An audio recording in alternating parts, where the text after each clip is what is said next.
Quand on achète quelque chose qui met en cause la survie de l'entreprise, à savoir un équipement de cybersécurité, on peut aussi demander des avis.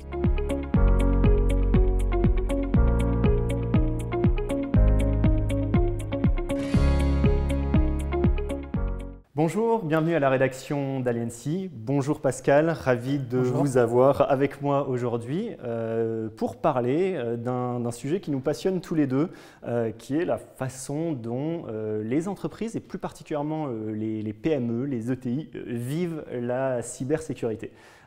On s'intéresse à ce sujet parce qu'il y a eu des études récemment qui ont un peu mis les pieds dans le plat. 77% des plus petites entreprises, des PME, jugent que leur profil d'entreprise est rarement attaqué et il y en a les 3/4, à peu près le même nombre, qui estiment que le risque est plutôt faible pour elles.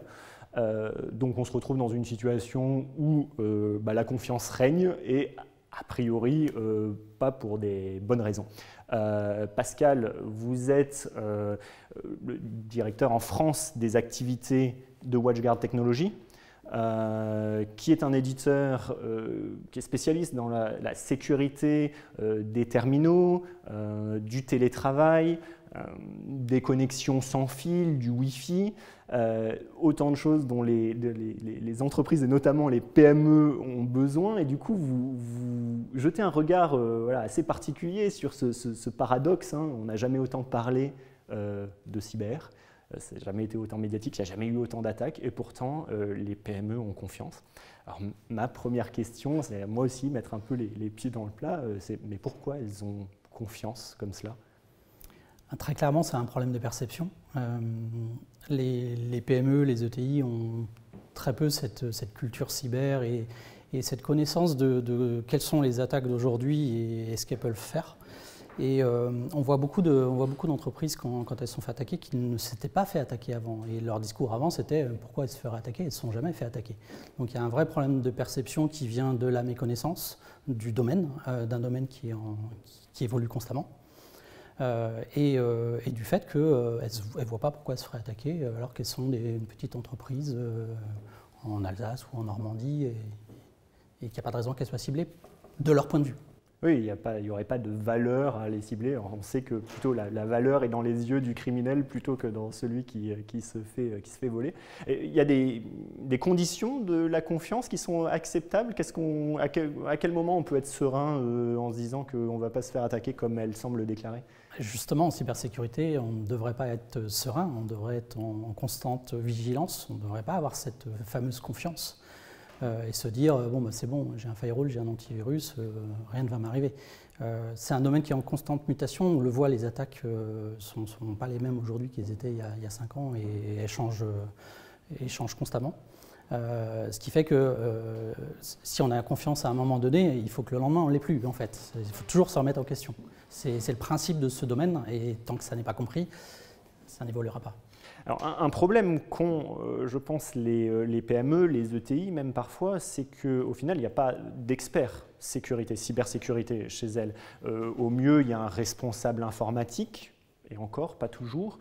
Et donc, la plupart du temps, c'est cette personne ou le dirigeant lui-même qui doit gérer cet aspect cybersécurité. Du coup, on peut se dire que de toute façon, le sujet sera toujours extrêmement complexe pour elle, toujours trop complexe. Comment vous regardez cette situation délicate vis-à-vis de ce public? D'autant qu'il se complexifie tous les jours. Mais effectivement, il n'y a pas d'expert sécurité, il n'y a même parfois pas d'informaticien tout simplement dans une petite PME. Donc il faut qu'ils se reposent sur des gens qui ont ces compétences-là, sur des prestataires informatiques qui vont gérer leur sécurité pour eux. Ça ne veut pas dire qu'ils ne doivent pas, eux, monter en compétence pour bien jauger, juger ce qui leur est proposé, ce qui est fait chez eux. Mais effectivement, cette complexité, elle doit être déportée chez le prestataire. C'est là que nous, par exemple, chez WatchGuard, on va avoir notre rôle à apporter de la simplicité, à utiliser nos outils pour les prestataires. Ce qui va leur permettre d'être plus efficaces justement dans les PME et les ETI. Oui, parce que en fait, les prestataires dont on parle, c'est des prestataires informatiques qui vont accompagner les entreprises de manière générale, où la sécurité n'est qu'un aspect finalement du service qu'ils leur rendent. Un point aussi qui pourrait être intéressant et, pour notre audience, c'est vous parlez de quelque part augmenter petit à petit sa culture de la sécurité quand on est un dirigeant ou un responsable informatique. C'est quoi le moyen le plus simple aujourd'hui de muscler sa culture cyber? Alors ça ne manque pas, hein. Il y a plein de façons de faire. Là on parle vraiment de culture, donc il faut commencer au commencement. Il y a plein d'informations qui sont disponibles, notamment sur le site de l'ANSSI. Il y a le MOOC de l'ANSSI sur la cybersécurité qui est très bien fait. Il y a plein d'informations sur cybermalveillance. Donc, comme habituellement, quand on veut monter en compétence sur un sujet, voilà, regardez quels sont les fondamentaux à apprendre.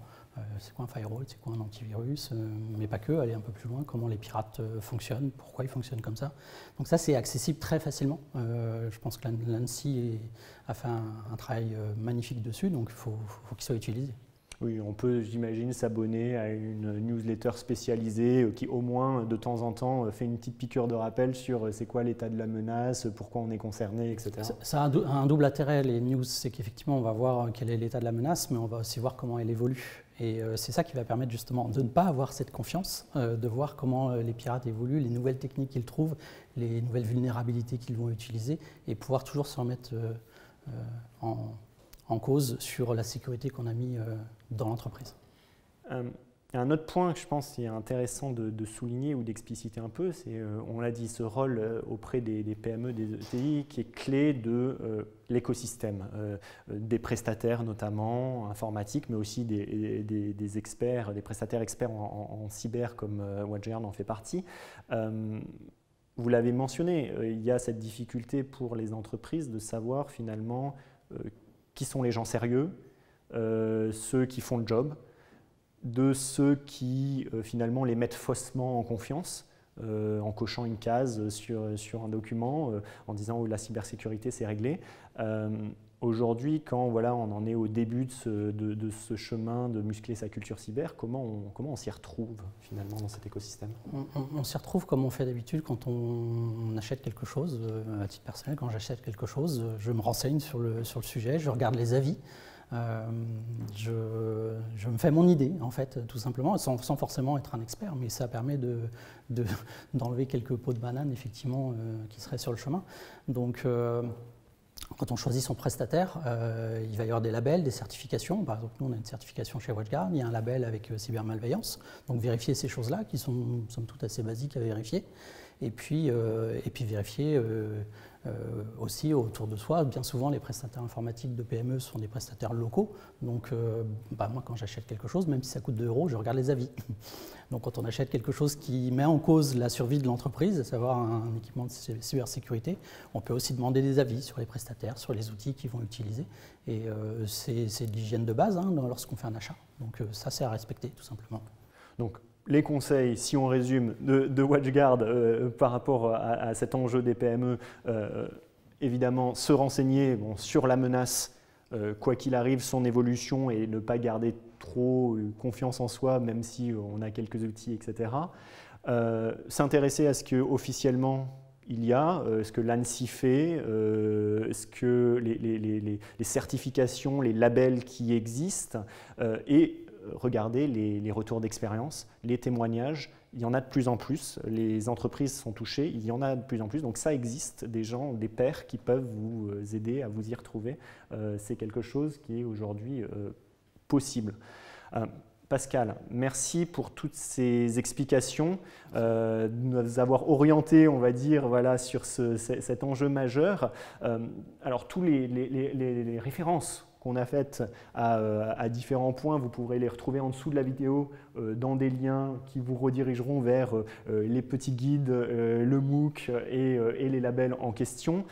Dans tous les cas, chez Aliancy, on va continuer à vous proposer ces retours d'expérience et ces analyses qui s'adressent au plus grand nombre.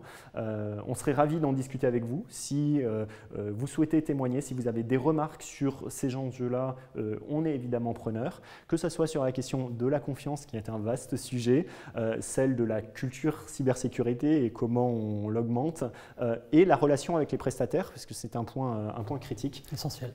Sur laquelle voilà, on serait ravis d'échanger avec vous dans les semaines à venir. Merci beaucoup et je vous dis à très bientôt.